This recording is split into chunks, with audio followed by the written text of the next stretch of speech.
Hello दोस्तों, ये video थोड़ी सी लंबी होगी और अगर आप लोग सुनेंगे तो पूरी सुनेंगे तो आपको पता चलेगा कि एक इंसान मतलब लाइफ में क्या क्या एक एक इंसान मतलब क्या क्या देखता है अपनी ज़िंदगी में। बहुत सारे लोगों की ज़िंदगियों में हकीकत में ऐसा होता होगा। तो ये 2021 की बात है। मेरी मदर को बैक में बड़ी बहुत प्रॉब्लम हुई। धीरे धीरे उनके लोअर पोर्शन ने काम करना बंद कर दिया और बहुत असहनीय पेन उनको रहता था। वो पूरी रात रात चिल्लाती थी और ऑन बेड हो गई। उनके सारे काम बेड पे रहे और हमने फिर डॉक्टरों को दिखाया। पता चला यहाँ डॉक्टरों ने हमसे कहा कि उनको कैंसर हो गया है और अब उनको ज़्यादा टाइम नहीं ये जिएंगी। बहुत हमारे लिए वैसा टाइम था अपनी माता जी को ऐसे देखना। खैर हम फैमिली मेम्बरों ने पूरा और डॉक्टर पता करके और हमने उनको फरीदाबाद के एक बहुत अच्छे रिनॉन हॉस्पिटल में एडमिट किया। वहाँ उनको कैंसर डिपार्टमेंट में पहले वार्ड में उनको रखा गया क्योंकि पहले डॉक्टरों ने यहाँ पे कैंसर बताया हुआ था उनको। तो कैंसर से रिलेटेड सारे उनके चेकअप होने थे। मेरा जो अनुभव है वो एक्चुअली उस वार्ड का अनुभव है कि मैंने उस वार्ड में क्या देखा। उस वार्ड में 6 पेशेंट थे। एक मेरी माता जी, एक करीब 38 साल के एक एक जेंट्स थे, वो और उनकी वाइफ वहाँ रहती थी। एक लड़की थी, वो बरेली से आई थी, उसकी एज 26 ईयर की थी, वो वहाँ थी। एक अंकल थे जो आर्मी में मिलिट्री में किसी में थे, थोड़ा मैं भूल रही हूँ। वो इवन शायद उन्होंने किसी वॉर में भी पार्ट लिया था, उन्होंने मुझे बताया था। एक अंकल वहाँ थे। एक आंटी थी जो बहुत बूढ़ी थी, बहुत ज़्यादा, एक वो वहाँ पे एडमिट थी। ऐसे करके वहाँ पे 6 मेंबर्स थे। चलिए मैं मेरी मम्मी के साथ में मैं थी वहाँ पे अपनी मम्मी के संग में। मैं उस हॉस्पिटल का 13-14 दिन का मेरा सफ़र रहा था। मैं वहाँ पे कंटिन्यू रही। तो जो मैंने और पेशेंट थे ना, मैंने उनको देखा, उनकी लाइफ, उनके इमोशंस को मैंने फ़ील किया। मतलब लोग कैसे कैसे चीज़ों से गुजर रहे होते हैं। सामने जो थे हस्बैंड थे, जो जेंट्स थे, वो उनकी 3rd स्टेज था और उनका शायद कई बार कीमो हो चुका था। वो देखने में उनकी एज शायद 35 थी और पर वो देखने में बहुत बड़े लग रहे थे। उनकी वाइफ ने मैं मिली तो बताया, एक दिन उनकी वाइफ एक्चुअली बाथरूम में रो रही थी। तो मैं वहीं थी, तो वो वीडियो कॉल पे बात करके अपनी बेटी से रो रही थी काफ़ी ज़्यादा। तो मैंने उनसे पूछा, मैंने कहा क्या हुआ है भैया को।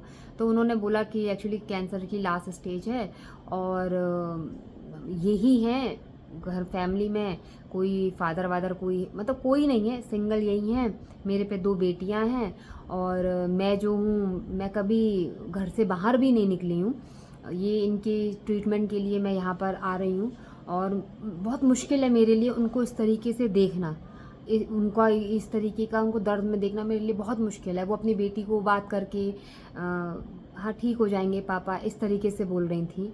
तो मैंने उनको देखा, मैंने कहा आप परेशान मत हो। बड़ा दुख लगा देख करके। ऐसे आदमी डर जाता है किसी अपने को इतने ऐसे उसको ऐसी हालत में देख करके, तो जिसमें जिसकी उसकी इतनी एज भी नहीं है और पूरी फैमिली उस पर डिपेंड है। ये एक बहुत बड़ा रीज़न हो जाता है और सबसे बड़ा रीज़न तो बहुत ज़्यादा ये रहा। मैंने कहा नहीं आप परेशान मत हो, सब भगवान पे विश्वास करो, सब चीज़ें सही हो जाएंगी।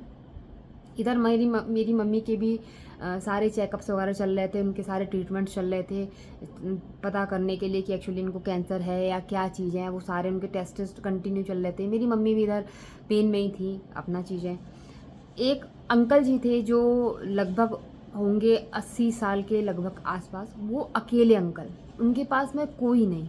तो मेरा एक्चुअली इसीलिए सबसे इंटरेक्शन हुआ कि मैंने देखा कोई नहीं था, तो मैं जगी रहती थी अपनी मम्मी के लिए हमेशा।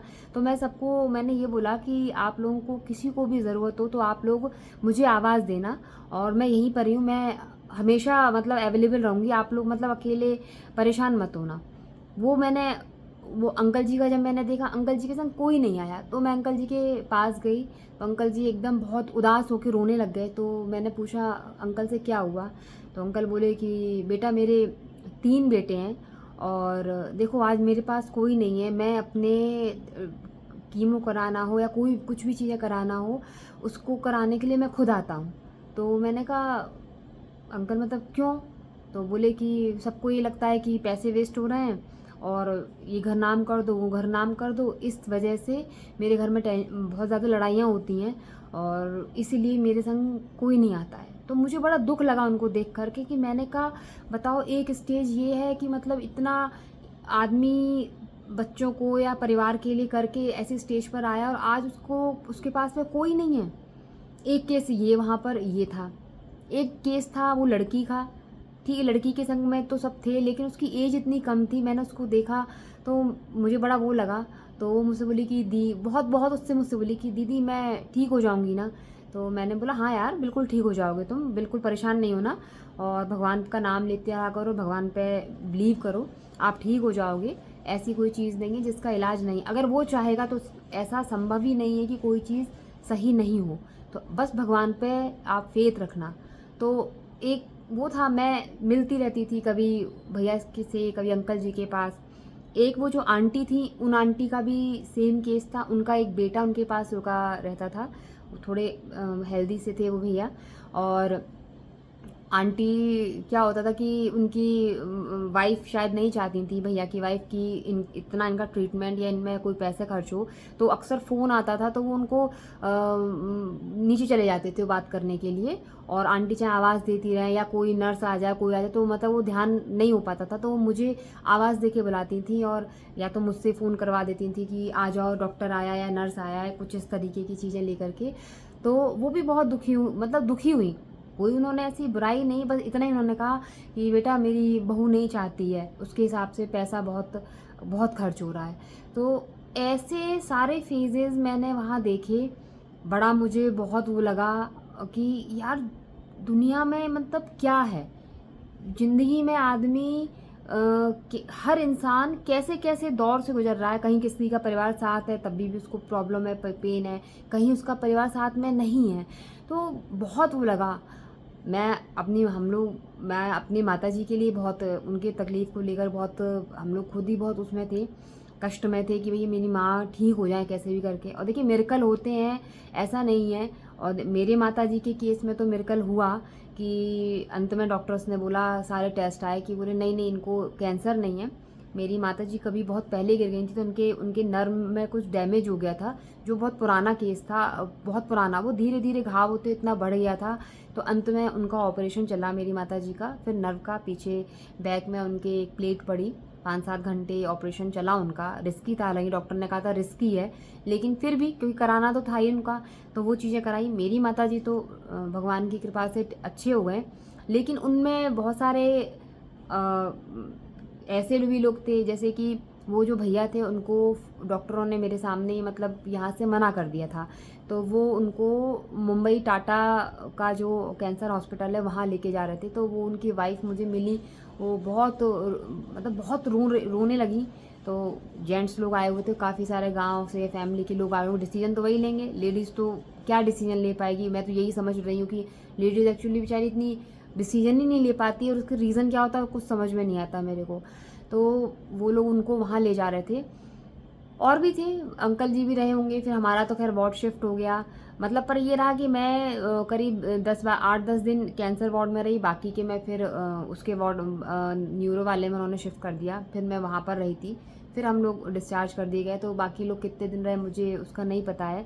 पर मेरा ये जितने दिन का उस कैंसर वार्ड का एक्सपीरियंस ये रहा कि दुनिया में बहुत दर्द है, हमें हमारा दर्द लगता है। मुझे ये समझ में आया कि अगर हम लोग फिज़िकली फ़िट हैं, अगर भगवान की कृपा से हमको फिज़िकली कोई प्रॉब्लम नहीं है, तो यार हम ठीक हैं। क्योंकि उसकी वजह से ना तो हमें कोई परेशानी है, ना हमारे परिवार में किसी को परेशानी है। ये एक बहुत बड़ा मतलब हमको भगवान के ऊपर की दी हुई कृपा है। ठीक है, लोग पैसा लगता है इन सब बहुत सारी चीज़ों से लोग परेशान रहते हैं, लेकिन हम उनको अर्न कर सकते हैं कब, जबकि हमारा शरीर ठीक हो। और ये जिसके पास भी एक स्वस्थ शरीर है, तो आप समझ लो ये भगवान की सबसे बड़ी नेमत है। और इसकी वजह से हम अपने और अपने आसपास के लोगों को भी खुश रखते हैं, वो लोग भी खुश रहते हैं देख करके। तो ये एक ऐसा मेरा अनुभव रहा 2021 का, जिसने मेरे पे एक बहुत बड़ा इम्पैक्ट डाला। वो मेरा करीब 13-14 दिन का हॉस्पिटल का सफ़र, बहुत चीज़ें मुझे उसने दिखाई, बहुत सारे पेशेंट इस तरीके के दिखाए जिसने मुझे मतलब बहुत सिखाया, बहुत मुझे टची बना दिया। तो मैंने उसी दिन से सोचा कि आपको जो ज़िंदगी मिली है ना, आप उसको जियो। जैसे आपको को भी किसी चीज़ का मलाल ना करो कि मेरे पास गाड़ी नहीं है, ये नहीं है। आपके पास भगवान की दी हुई सबसे अच्छी चीज़ आपका शरीर है स्वस्थ। ये और या आपके आसपास के लोग भी अगर स्वस्थ हैं, तो ये उसकी दी हुई सबसे बड़ी चीज़ है। क्योंकि जब ये चीज़ ठीक नहीं होती ना, तो आप कितने आपके पास में गाड़ी घोड़ा कुछ भी हो, आप उसका कुछ नहीं करोगे, क्योंकि वो पेन जो होता है ना, वो बहुत कष्ट का होता है। तो दोस्तों, भगवान के से हमेशा प्रे, एक अच्छा स्वस्थ शरीर हमें भी, हेल्दी शरीर हमें भी, और साथ में हमारे सारे प्रियजनों को, सारे लोगों को ये चीज़ भगवान प्रदान करे। यही हमको हमेशा ईश्वर से प्रार्थना करनी चाहिए।